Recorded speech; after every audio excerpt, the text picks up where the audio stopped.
നിലമ്പൂർ നഗരസഭയിലെ അരിവാക്കോട് കുമ്പാര ഗ്രാമ അടിസ്ഥാന വികസന പദ്ധതിക്ക് തുടക്കമായി. ഇതിലേക്ക് ആദ്യഘട്ടമെന്ന നിലയിൽ 20 ലക്ഷം രൂപയാണ് സർക്കാർ അനുവദിച്ചത്.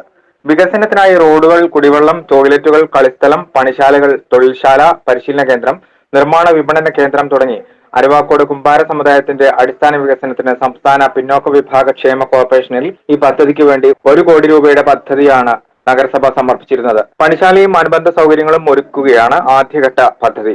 അരിവാക്കോട് കുമ്പാര സൊസൈറ്റി നഗരസഭയ്ക്ക് കൈമാറിയ 25 സെന്റ് സ്ഥലം സംരക്ഷണ ഭിത്തി കെട്ടി കെട്ടിട നിർമ്മാണത്തിനുള്ള സ്ഥലമൊരുക്കുന്ന പ്രവൃത്തിക്കാണ് ഇന്ന് തുടക്കം കുറിച്ചത്.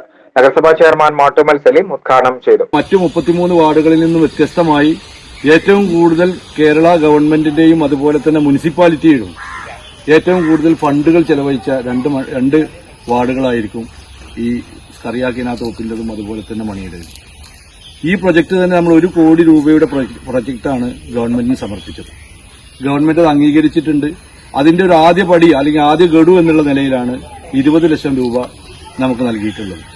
നമ്മുടെ അടിസ്ഥാന വികസന സൗകര്യം ഈ 20 ലക്ഷം കൊണ്ട് തീരില്ല എന്ന് നമുക്ക് എല്ലാവർക്കും അറിയാം. ഇതിന്റെ തുടർച്ചയായി മറ്റുള്ള ഫണ്ടുകളും നേടിയെടുക്കുന്നതിന് നമ്മുടെ 2 കൌൺസിലർമാരും അതുപോലെ തന്നെ ചെയർമാനും വൈസ് ചെയർമാനും നമ്മുടെ MLA ഒക്കെ തന്നെ നല്ല രീതിയിൽ ഇടപെട്ട് നമുക്കത് കിട്ടും എന്ന് തന്നെയാണ് വിചാരിക്കുന്നത്. വൈസ് ചെയർമാൻ അരുമ ജയകൃഷ്ണൻ അധ്യക്ഷത വഹിച്ചു. ഡിവിഷൻ കൌൺസിലർ പി ഗോപാലകൃഷ്ണൻ സ്വാഗതവും, വിദ്യാഭ്യാസ standing committee chairman Skaria Kinanthoppil, KPNTU ജില്ലാ secretary M Mohandas, K Gopalan എന്നിവർ സംസാരിച്ചു. SS Gold, Pure Gold. SS Group, Nilambur.